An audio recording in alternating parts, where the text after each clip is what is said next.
Hello everybody, today I will show you how to fix MSVCR100.dll is missing and was not found in Windows 10, 8 or 7. If you find this video helpful, please consider subscribing and liking. Click on Chrome browser or any browser, type MSVCR100.dll. Click on the first link, check your system type. To check it, go to Windows search bar, type system information. Click on system type.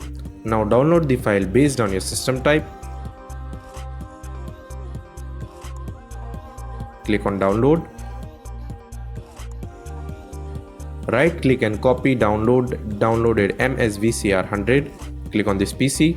Click on local disk C. Click on Windows. Click on system 32. Paste it.